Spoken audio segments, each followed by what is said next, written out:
Tu bailles, je t'ai vu. Bah oui. Alors ça veut dire au lit. Comme tous les soirs à 23 h, Marie, 37 ans, s'apprête à affronter un moment d'angoisse, le coucher. Vas-y, vas-y. Depuis plus d'1 an, cette manipulatrice radio est insomniaque.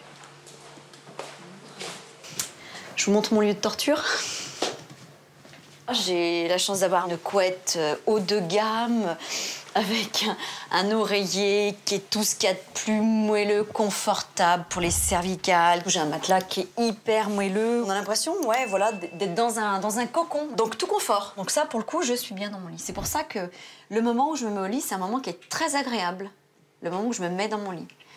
Moi, pour moi, la terreur, ça va être le moment où je vais éteindre la lumière. Au début, Marie avait juste du mal à s'endormir. Puis elle a commencé à se réveiller plusieurs fois pendant la nuit. Aujourd'hui, Marie enchaîne les nuits blanches. Le radio réveil est devenu mon pire ennemi. C'est lui qui me fait dire que le temps y passe et que le sommeil est toujours pas venu. Tous les soirs, il passe comme ça. Alors voilà, Cyril le garde dans son axe, pourvu que Cyril puisse voir l'heure et pourvu que moi je ne puisse pas la voir. Son mari, Cyril, 41 ans, est commerçant. Et ses nuits sont aussi très perturbées par les insomnies de sa femme. Si jamais elle s'endort avant moi, ça me met une pression énorme de ne pas la réveiller. Donc je peux plus bouger, je ne peux plus respirer, je ne peux plus me lever. Donc le but, c'est de m'endormir avant elle.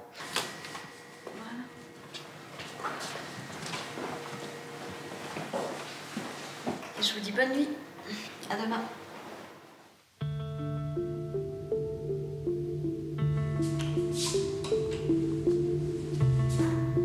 1 h du matin, Marie n'a toujours pas fermé l'œil. Je me suis levée parce que là, voilà, je commence à tourner sans aucun signe de sommeil. Donc j'attends d'avoir les yeux qui me piquent un peu, puis je retourne me coucher, quoi. Je reste pas debout longtemps.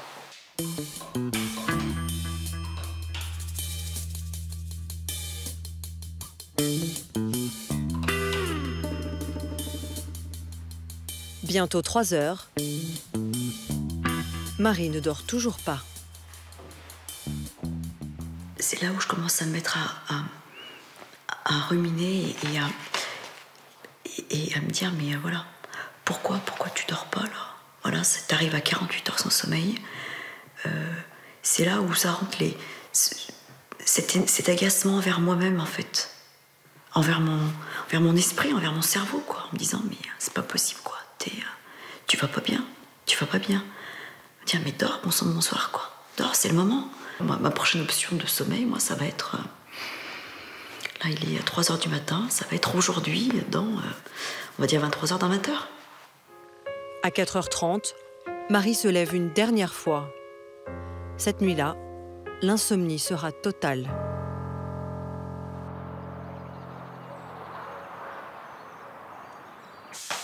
Le lendemain, ou plutôt quelques heures plus tard, Marie porte les stigmates de la nuit. Des stigmates pas seulement esthétiques. Là, depuis que je suis debout, je suis tachycarde, à plein. Ah ben, je sens que j'ai le cœur qui bat, je sais pas, 150, 160. À un moment donné, à m'essouffler et à me donner la nausée, ouais. Et puis mal à la tête. Alors ça, le mal de tête, c'est mon plus grand compagnon. C'est-à-dire la tête endolorie, en fait. D'avoir l'impression d'avoir les méninges qui brûlent, quoi. Des problèmes de santé, mais aussi un comportement qui change. C'est l'heure, mon petit soussou. De m'énormer. Si elle réveille ses filles en douceur, ça va, ma toutou. Au fil de la journée, ça va, ma chérie. Marie devient plus irritable, parfois agressive. Ambre, 13 ans, et Iris, 11 ans, sont les premières à en souffrir. On aimerait bien que tu retrouves le sommeil parce que, pour toi et pour nous. Parce que toi, tu irais mieux déjà et nous aussi. Parce qu'à cause de ça, tu cries plus et puis, on peut faire moins de choses puisque tu es fatigué. Donc, ce serait bien que tu retrouves le sommeil. Bah oui. Ça vous a isolé, ces insomnies? Ah oui. Avec mon mari, on faisait énormément énormément de restaurants, on voyait du monde, on invitait du monde, on était invité chez les gens et je me rends compte que j'ai même plus l'envie en fait. Pas parce que j'ai pas envie de voir les gens, mais parce que c'est toujours court-circuité par le soir, quoi. Ça va être le soir, il va falloir regarder l'heure, il va falloir qu'on rentre, faut pas que je boive d'alcool, faut pas que je mange trop. Enfin, ça devient une obsession, quoi. Une obsession. Même si elle crie Marie un peu, ignore la qu'elle cause a de ses insomnies et est encore sans solution pour les régler. À bout de force, elle est en arrêt de travail depuis 1 mois. Comme elle, un Français sur 3 souffre de troubles du sommeil. Et les retentissements dans la vie professionnelle sont parfois très violents.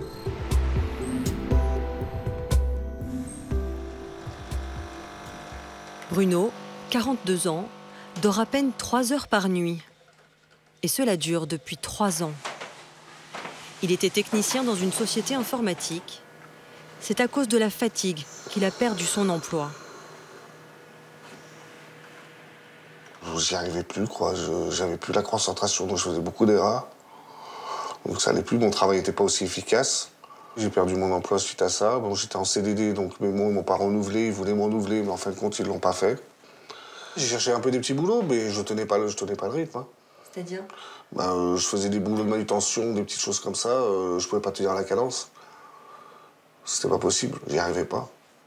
Donc trop fatigué, donc pas de force, pas d'énergie, pas d'envie. Tout ça lié, je gardais pas mes boulots bien longtemps. Aujourd'hui, Bruno a épuisé ses allocations chômage et vit du RSA. Il n'a aucune idée de ce qui bouleverse ses nuits. Il sait juste que son sommeil est très chaotique. Parce que je me réveille environ toutes les heures, voire toutes les demi-heures, avec des sensations, certaines fois des sensations d'étouffement, mais pas toujours. C'est pas systématique. Il y a des fois, je vais me réveiller d'un coup comme ça, je vais pas savoir pourquoi.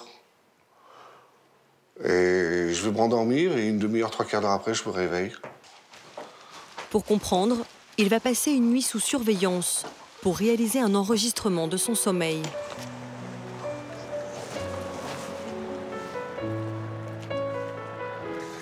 C'est Julien, un ami, qui le conduit au rendez-vous. Bruno, lui, ne s'en sent plus capable. Je m'endors au volant, donc je peux pas conduire, j'arrive pas à tenir plus d'une demi-heure, 3/4 d'heure au volant, je pique du nez. Vous avez eu des accidents? Non, jamais, non. À mon âge, être dépendant, c'est très compliqué. J'espère ne pas l'être toute ma vie. Voilà, pour l'instant, je fais avec. Mais c'est franchement pas évident. L'examen va se dérouler dans cette clinique spécialisée, ce que l'on appelle un centre du sommeil. Bonsoir, monsieur. Bonsoir. Eh bien, bienvenue dans le Merci. service. Allez-y, je vous en prie, monsieur. Entrez donc. On va mettre un petit peu d'éclairage. Voilà votre chambre. Ah, super. Voilà, je laisse poser La votre pièce est bagage. volontairement décorée comme une chambre d'hôtel. De la chambre. Les patients doivent se sentir le mieux possible pour l'enregistrement. Installez-vous. Voilà. L'examen en lui-même est complètement indolore. Hein. On va commencer par vous poser 14 électrodes sur la tête. Et oui, pour enregistrer tout ce qui est les stades du sommeil. Voir un peu l'architecture du sommeil.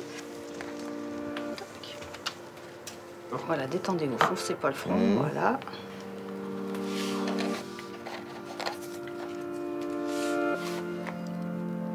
Ça fait longtemps que vous avez tous ces signes? 3 ans. Oui, il était temps de venir chez nous. Vous allez retourner en chambre avec ma collègue. C'est tout bon? Allez, c'est parti. En tout, Bruno porte 24 capteurs sur le corps. Il va être filmé pendant son sommeil et sa respiration sera enregistrée toute la nuit. Je vous avance un petit micro pour enregistrer les ronflements. Et ben voilà. On a rajouté pas mal de... Ça, on dort. Avec ça, vous arrivez à dormir. Faut essayer. Voilà, vous êtes tellement fatigué que vous allez dormir. Pas convaincu, non, vraiment pas. C'est vrai qu'il y a beaucoup de capteurs qui peuvent gêner. Donc vous allez voir, tellement que vous êtes fatigué, vous allez vite les oublier. Eh ben écoutez, je vous dis à demain alors. Dormez bien. Au revoir.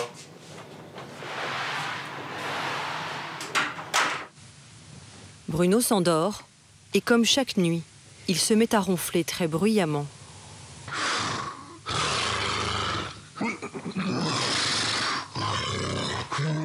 Tout à coup, plus rien. Bruno s'est arrêté de respirer. Il est en apnée.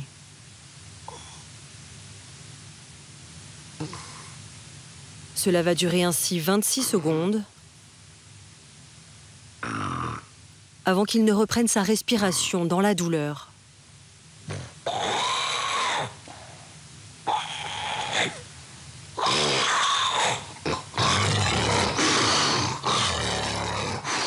De l'autre côté du mur, dans le poste de soins, Séverine et Aude, les infirmières de garde, observent en temps réel la respiration de Bruno. Il respire plus. T'as vu, il bouge beaucoup la tête. Hein. Le phénomène se répète quelques secondes plus tard. Là, il dort. Écoute, l'apnée. Ouais, écoute. Il respire plus. Là, ça. L'air qui passe difficilement. 80, 78 en taux d'oxygène, ce qui est superment bas. Là, il essaye de reprendre son air. Il y arrive. Et il le reprend. Il fait énormément d'apnées, donc des longues apnées et qui ont des conséquences de manque d'oxygène. Donc, qui dit manque d'oxygène dit à force répété risque d'infarctus, risque d'AVC, tout ce qu'entraîne le manque d'oxygène. À chaque fois qu'il arrête de respirer, un signal est envoyé à son cerveau pour qu'il se réveille et reprenne son souffle. Cette fois, l'apnée est si longue qu'il s'étouffe et doit se redresser sur son lit pour respirer.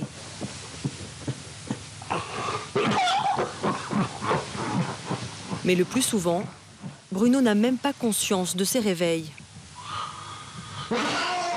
Ce sont ces apnées à répétition qui l'ont épuisé. Ce monsieur, on ne l'a pas encore calculé, mais à vue de nez, il doit être sur du 50-60 apnées par heure, ce qui veut dire 50 à 60 fois réveillé. Multiplié par le nombre d'heures de sommeil, c'est quelqu'un, quand je dis le marathon, oui, c'est l'expression qu'on utilise nous les soignants, parce que c'est vraiment un marathon sur la nuit.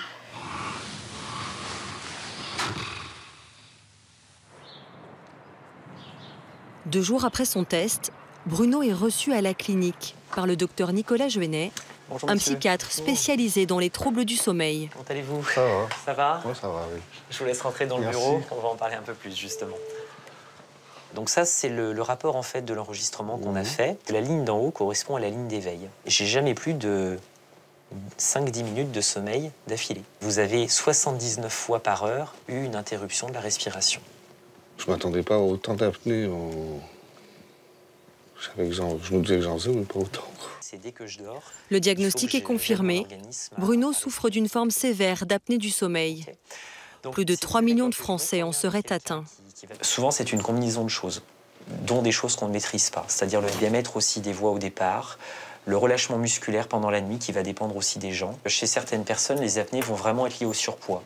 L'âge aussi est un facteur qui joue. Hein. On sait que les apnées du sommeil, avec l'âge, leur proportion augmente. C'est 2 à 3% de la population au départ. Et puis chez les gens âgés, on estime que ça peut être 5 à 10%. Pour Bruno, il n'existe qu'un seul traitement efficace. Bonjour monsieur. Bonjour. Cette machine qui va lui être louée par un prestataire de service. La fameuse PPC, ou pression positive continue, qui va vous permettre d'insuffler de l'air dans vos voies aériennes. Prix de la location de l'appareil, 30 € par mois en moyenne, remboursé à 60% par la sécurité sociale. Et vous n'avez plus qu'à connecter le tuyau. Vous allez respirer 2 ou 3 fois dedans, et la machine va se mettre en route. Je vous invite donc à vous allonger, à vous mettre comme si vous vous endormiez. Bruno va devoir s'habituer à passer toutes ses nuits en compagnie de ce drôle d'engin. Pas très glamour, mais la garantie de nuits apaisées. Je vous trouve plus souriant. Ah oui, c'est clair. Ça donne espoir. J'en espère beaucoup en tout cas. Je me dis que ma vie va changer. Que je vais enfin retrouver de l'énergie, de l'envie, pour vivre normalement, tout simplement. Aujourd'hui, grâce à ce masque, Bruno dort 4 à 5 heures d'affilée. Il lui aura fallu 3 ans avant d'être diagnostiquée.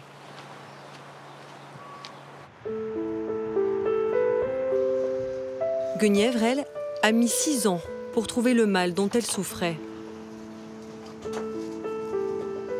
Le problème de cette femme de 44 ans n'est pas de trouver le sommeil.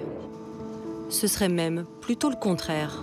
Il faut que je reste éveillée. Plus je fais de choses et plus je suis debout à faire des choses, à bouger avec mes mains et à bouger mon corps, et ben, moi j'ai de chance de m'endormir. Dès que je suis au calme, dans une position calme, et ben, je prends le risque de m'endormir. Donc j'ai la tablette et je me suis mise au tricot aussi le soir. Ça vous est déjà arrivé de vous endormir et de rater votre arrêt? Oui, ça m'arrive assez régulièrement. Guenièvre est narcoleptique. Pendant des années, elle s'endormait n'importe où, dans les transports, au restaurant et même en boîte de nuit. Il y a encore 5 ans, elle était institutrice à l'école primaire. Aujourd'hui, elle est cantonnée à la vie scolaire d'un collège de région parisienne. Bonjour, ma belle.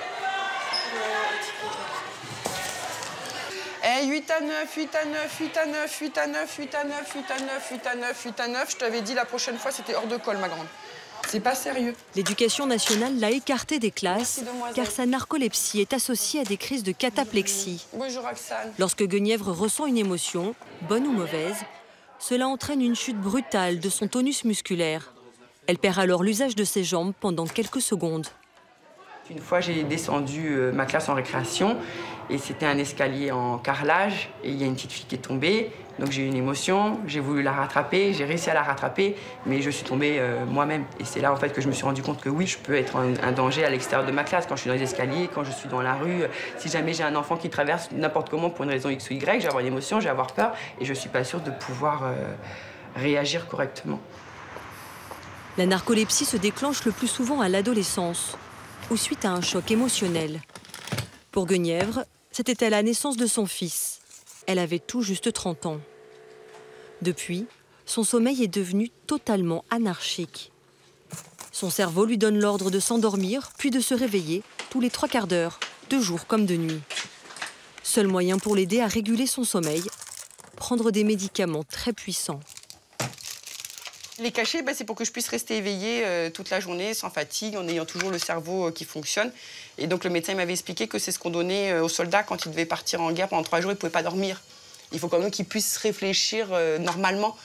Alors ça, c'est ce qui me permet de dormir quelques heures dans la nuit. Alors on m'a expliqué que en fait, c'est l'équivalent du GHB. Le GHB, c'est ce qu'on appelle la drogue des et donc on met ça dans les verres des nanas dans les boîtes de nuit et en fait elles n'ont plus aucun souvenir de ce qui se passe et de ce qu'il y a. Donc voilà.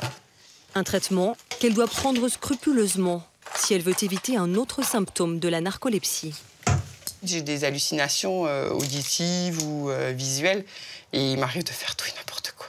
Par exemple, à un moment donné, j'avais envie de... C'était la nuit, et puis comme je mange très mal, et j'avais faim, et donc je me suis mise à découper mes chaises parce que je crois que c'était des pizzas. Et donc il a fallu que je refasse la couverture de mes chaises. Une fois aussi, je me suis fait des mouillettes avec une éponge.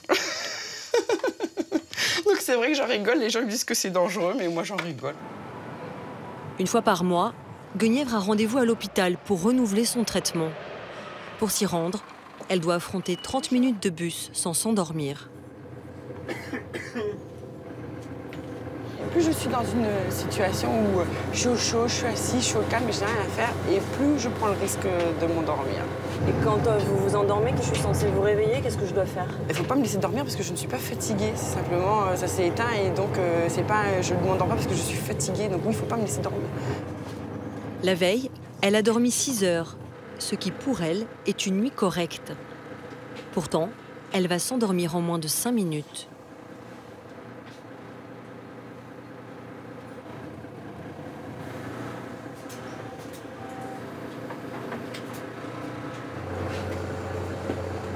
Guenièvre, ça va? Oui.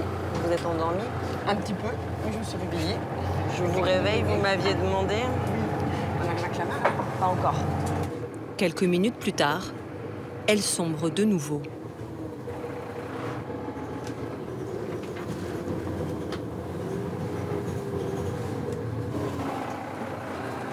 Guenièvre, vous êtes encore endormie? Oui, il faut pas que je reste comme ça, sinon je vais encore me rendormir.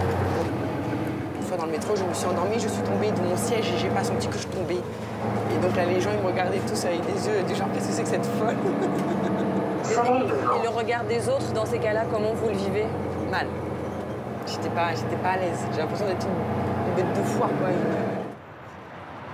Guenièvre est suivie à l'hôpital Antoine Béclair de Clamart par le docteur Gabriel Roissmann, responsable de l'unité sommeil. Alors, Madame Guérif, comment ça va? Ça va. La narcolepsie est une maladie rare, parfois héréditaire, qui touche 30 000 personnes en France. À ce jour, elle ne se guérit pas. Souvent. Mais c'est moi qu'avant le traitement. Oui, largement. Les nouveaux traitements, vous l'avez commencé quand? Seuls ces médicaments très puissants peuvent l'aider à atténuer les symptômes. Quand je saurai de quoi il s'agit, d'accord? C'est un médicament classé dans les stupéfiants. D'accord? C'est une molécule connue depuis très très longtemps, mais dans les dernières années, on s'est rendu compte qu'elle est efficace et sur la qualité du sommeil, et sur la somnolence diurne, et notamment sur les crises de cataplexie. L'ordonnance n'est valable que pour 28 jours. Et bonne journée. Au mois prochain. Au mois prochain. Et les médicaments ne se trouvent pas en pharmacie. Guenièvre retire ses produits à l'officine de l'hôpital, seul endroit habilité à les délivrer. Au revoir, bonne journée. Au revoir, bonne journée. Merci. Malheureusement, les traitements ne parviennent pas toujours à résoudre les troubles du sommeil.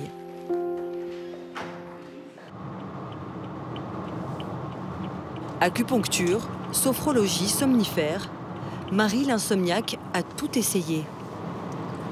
En ce moment, elle consulte un psychiatre. Le rendez-vous, il est important parce que, voilà, moi, ça fait un peu plus d'un mois que je suis en arrêt de travail. Et j'attends vraiment de savoir avec le psychiatre si lui juge que je suis apte ou pas à reprendre le travail. Je sais pas si je me sens apte, mais j'ai cette envie de reprendre le travail. J'ai du mal à l'encaisser, je me dis que ça fait pas maladie, quoi. Mais pourtant, c'est là, quoi. C'est un mal qui me ronge, c'est une torture. Allez, go. L'entretien avec le psychiatre est confidentiel. Nous n'avons pas été autorisés à y assister. Marie ressort 30 minutes plus tard. Hors de question que je reprenne le travail. J'ai pas les queues de la cuillère, un mois. Un mois d'arrêt. Je suis démolie. Et donc, ce qu'il a fini par me dire aujourd'hui, c'est que j'avais atteint une faculté de masquer un état dépressif qui était costaud quand même. Pour le médecin, les insomnies sont le symptôme d'une sévère dépression qu'il faut impérativement traiter. Elle décide de passer annoncer la nouvelle à son mari. Comble de l'ironie, il tient un magasin de literie.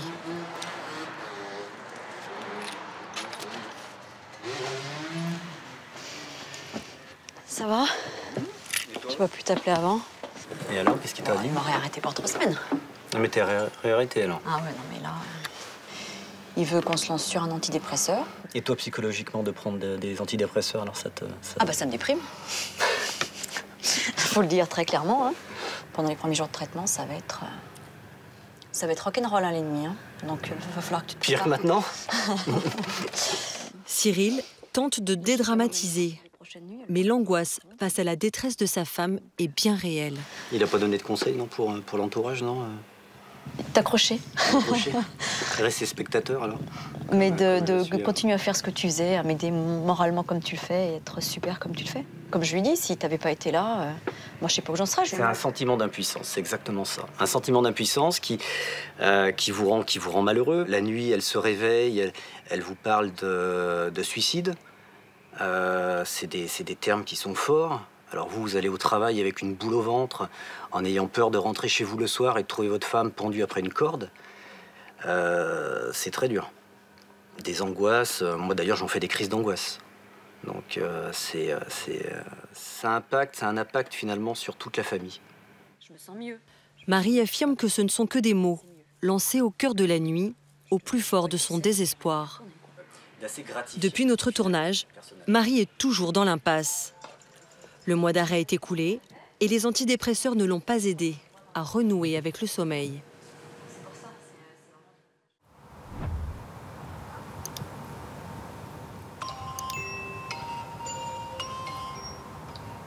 3 heures du matin. Comme chaque nuit, Cynthia se réveille pour inspecter le lit de Matteo, son bébé de 1 an.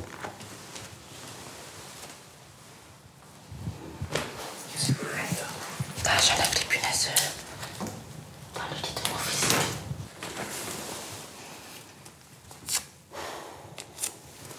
Il y a du temps, c'est pas un bébé. Il y en a encore.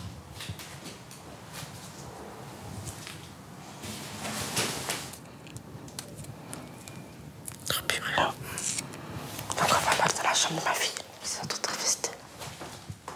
Son cauchemar dure depuis 1 mois et demi.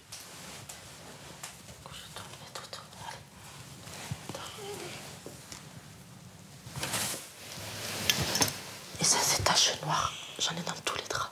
C'est les excréments des punaises de lit. Et je suis malade. J'ai pas à faire ça à 3 heures du matin, j'ai pas à réveiller mes enfants en fait. Ça me bouffe la vie en fait. J'ai envie de les tuer, clairement. J'en ai marre de chialer pour eux, j'en ai marre. J'en ai ras-le-bol. Mais bon. Une semaine après son emménagement, Cynthia a retrouvé sa fille de 2 ans et demi couverte de boutons au réveil. En une nuit seulement, une 50aine de piqûres. Cynthia comprend alors qu'elle vient d'acquérir avec son compagnon une maison infestée par cet insecte qui ne sort que la nuit pour se nourrir de sang humain. Là, c'est une maison qu'on a achetée, c'est pas un appartement qu'on loue. C'est à nous et on peut même pas déménager. Parce que moi, mon rêve, ça serait de déménager. Et on peut pas. Ça nous mettrait encore plus dans le gouffre et on peut pas. Dès le réveil, ces insectes pourtant invisibles le jour semblent prendre toute la place dans la maison. Donc là, on voit qu'elle a été piquée. Et ça, c'est bien des boutons de punaise. Cynthia a déménagé tout le premier étage dans son jardin. Hein? Oui, mais on va choisir les vêtements. C'est quoi tout ça en fait? C'est les vêtements de toute la famille qu'on est obligé de mettre ici pour pas que les punaises de lit contaminent les vêtements et qu'on soit obligé de tout jeter. Et là, je lave tous les jours les draps. Donc c'est pour ça qu'on a 3 étendoirs parce qu'à un moment donné, je faisais 3 machines par jour pour vite m'en débarrasser. Il y en a tous les jouets des enfants que j'ai lavés, qui ne peuvent plus utiliser parce que c'est des peluches et que ça peut rentrer encore une fois. Et là, je ne sais même plus ce que c'est. Même moi, je ne sais même plus. Cette assistante scolaire a déjà dépensé 900 € pour faire traiter sa maison par des professionnels. Oui. Allez, viens, papa, il va vous habiller, papa. Mais après 3 passages, elle veut savoir où se cachent les punaises récalcitrantes. Bonjour. Vous allez vous mettre à la place 69, il n'y a personne. Ça marche, merci. Ce matin, Dorian et son chien Rougaille Mademoiselle Rougaille vont tenter de localiser précisément l'emplacement des nids. Une intervention à 190 €. Allez, tu cherches. Okay. Elle a reniflé dans le placard et elle s'est assise dans le placard. Ça veut dire qu'il y a encore de la punaise vivante dans le placard. Et en général, où est-ce qu'elles aiment se mettre? Alors un peu partout où c'est tranquille, donc là où il n'y a pas trop de lumière, on ne vient pas trop les déranger, donc un coin de placard qu'on va ouvrir qu'une fois par jour, c'est parfait. L'idéal évidemment ça va être le lit, le sommier, puisque par exemple là entre les rainures, ici, vous voyez il y a de tout petits interstices, et le matelas on ne va pas le soulever tous les jours. Donc c'est clairement un endroit où elles vont se loger, elles ont quelques centimètres à faire pour aller manger, et elles se remettent après dans le sommier sans qu'on puisse les voir. Vous voyez, elle s'est couchée très nettement. Là, c'est carrément le lit. Qu'est-ce que ça sent pour elle? Assez fort. Très bien, tu cherches. La plus grande crainte de Cynthia. Celle-là, je n'ai pas vue depuis. Celle-ci, vous n'avez rien vu, hein? Des nids dans les plaintes et sous le parquet flottant qui l'obligerait à tout arracher. Là, le chien a marqué à ce niveau-là de la plainte, ici. Et là, tout ça, des taches de déjection, donc c'est très certainement qu'elle se cache derrière. Je vais chez des gens, je vous assure, ça court sur les murs, c'est tout noir, il y en a partout et on s'en sort. D'accord? Ça, c'est... Je conçois complètement que ce soit vraiment un gros souci, surtout quand vous emménagez. Mais je peux vous assurer qu'on s'en débarrasse.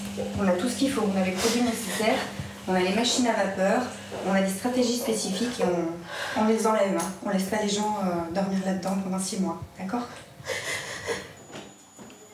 Les 2 chambres des enfants sont contaminées. Le reste de la maison est sain. Des informations précieuses pour les exterminateurs.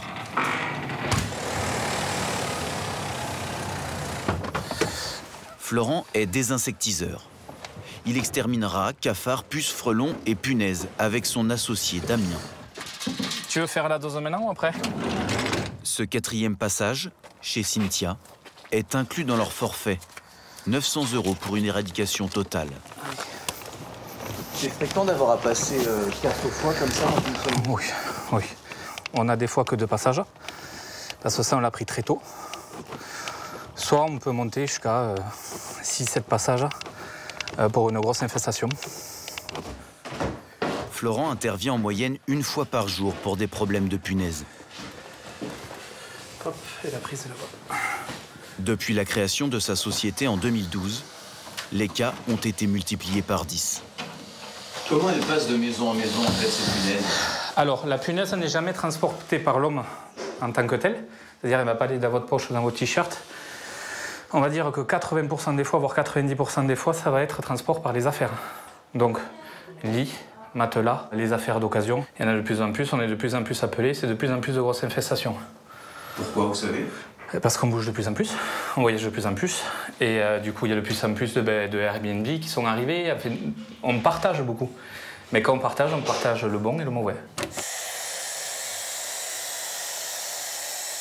Donc là, l'idée, c'est grâce à la chaleur qui sort à 130 degrés, on va aller tuer tous ces petits œufs, éventuellement des adultes. Il faut aller au-dessus de 90 degrés ou au-dessous de -27 pour éliminer une punaise. Alors, il y en a une qui est tombée. Voilà. Donc là, elle a été tuée par la vapeur, donc immédiatement séchée. Et pour celle qui se cache sous le parquet flottant, Damien sort l'artillerie lourde. Alors là, on va passer un produit chimique, donc potentiellement dangereux pour le contact avec la peau et avec les voies respiratoires. Donc du coup, on s'équipe en conséquence. Interdit à la vente aux particuliers. Ce piège chimique tuera les insectes quand ils sortiront de leur cachette la nuit. Mais même avec ça, Damien devra peut-être repasser. C'est un insecte qui a une capacité à se mettre sous une forme léthargique. En fait, sous forme léthargique, elle n'a rien besoin, pas besoin de se nourrir pendant plusieurs mois, voire une année même. Et c'est aussi ce qui en fait une difficulté au niveau des traitements. En moyenne, il faut 2 mois pour assainir une petite maison. Mais si le problème n'est pas traité correctement, l'invasion peut vite devenir incontrôlable. Martigues. Loin de la tranquillité de cette Venise provençale, des habitants à bout de nerfs finissent par jeter leurs matelas infestés. Depuis 3 ans, le parasite gâche la vie du quartier HLM des 4 Vents. Rien que cette année, au moins 15 appartements ont été touchés. Est-ce que vous avez des punaises de lit? Non, du tout. Et la jointure du matelas, il y a un petit rebord noir. Oui. Regardez, si vous avez des taches noires, c'est que c'est mort. D'accord, merci. Je préfère vous prévenir. Oui. Christian, peintre en bâtiment, est arrivé en 2016. Ma situation est rien de plus simple, hein. J'habite au 2e. Punaise, du matin au soir. J'ai acheté des bombes à Auchan, j'ai acheté des fumigènes, j'ai mis du scotch partout, j'ai tout jeté. Canapé, plumard, tout jeté. Même les casseroles, j'ai jeté. Et là, ils m'ont muté du G3 au G8. En 2021, le bailleur social de la résidence lui attribue un nouveau logement. Christian emménage dans cet appartement. Mais il y a quelques mois... Punaise de lit. Punaise de lit. Là, il y en a plein. Je mets des pièges partout avec du scotch. Regardez, voilà. Punaise de lit, même dans les prises. Il y en a partout. Partout, il y en a. Ah, encore une punaise. Prise électrique, elle est là. Elle est transparente. Ah. On a envahi de punaises. Là, il y a une colonie, là. Il est tout neuf, le matelas. Il m'a coûté 499 balles. Si tous les 2 mois, je dois acheter un matelas, je mange quoi à la fin du mois? Ah, là, c'est pas possible, là. Là, je suis obligé de le jeter. Je suis obligé de le jeter. Regarde mes fringues, j'ai plus de fringues. Je suis obligé de les jeter. Si je les porte, je les ramène au boulot, c'est moi le responsable. Toi, j'en pleurais. Et ça me fait chier. C'est rare que je pleurais. Mais là, la Sémivim m'ont raqué. Ils vont payer. Là. La Sémivim, c'est le bailleur social de la résidence. Même si ce bailleur a mandaté une société pour traiter son appartement, Christian estime qu'il ne met pas les moyens nécessaires pour éradiquer les punaises dans le quartier. J'habite au G3, j'ai eu des punaises. J'habite au G8, j'ai des punaises. Ils se foutent de nous. Moi, j'ai honte de dire que j'habite au 80. J'ai un appel comme ça dès le matin. Bonsoir tout le monde. Salut Christian, ça va? Bonjour. Pour faire entendre leur voix, Christian et ses voisins se sont regroupés dans un collectif. Et en 2021, j'ai été infestée encore une fois. La loi impose au bailleur de traiter les punaises de lit, sauf s'il peut prouver que le locataire est responsable. La Sémivim a envoyé les désinsectiseurs dans 15 appartements cette année, insuffisant selon ses habitants. On sait très bien que les punaises, elles sont en train de passer d'un appartement à l'autre. Donc ça sert à rien de traiter juste les appartements qui sont infestés. L'idéal, ça serait évidemment de traiter bâtiment par bâtiment, tous les appartements d'un coup. Contacté. Bonjour, vous êtes bien à la Sémivim, bailleur social de la ville de Martigues. Le bailleur a refusé notre demande d'interview filmée. Il nous a répondu par mail. Les logements incriminés étant situés dans différentes entrées de la résidence, il apparaît pour notre prestataire qu'il ne peut pas être question d'infestation, mais davantage de cas isolés, ne nécessitant pas d'action globale. En attendant une solution durable, certains habitants ont recours à un système D inquiétant. Youssef vit depuis près d'1 an avec les punaises. Les 2 passages du désinsectiseur payés par le bailleur n'ont pas réussi à régler le problème. Il a pris les choses en main. Là, j'ai un produit que j'achète au marché aux puces. C'est un petit flacon à 6 €. Tous les dimanches, il faut que je passe ce produit. Et ça revient dans la semaine quand même. Et vous savez ce que c'est, ce produit? Il est très fort. Et bien, normalement, c'est pour les agriculteurs. Là, je mélange avec de l'eau. La femme de Youssef est asthmatique. Elle doit attendre à l'extérieur. Voilà comme je fais. Je dégage un peu le matelas.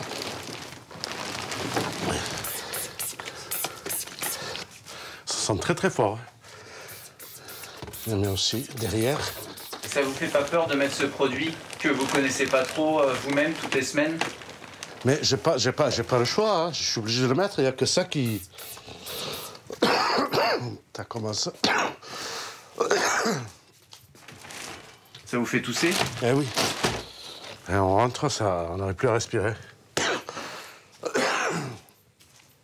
Après chaque traitement, le couple reste au moins 3 heures dehors avant de rentrer. J'ai mis le ventilateur pour aérer un peu. Et voilà, pour qu'on peut rentrer dormir tranquille. Vous n'avez pas peur que c'est des problèmes sur votre santé après? Mais j'ai peur, d'accord, mais je n'ai pas d'autre solution.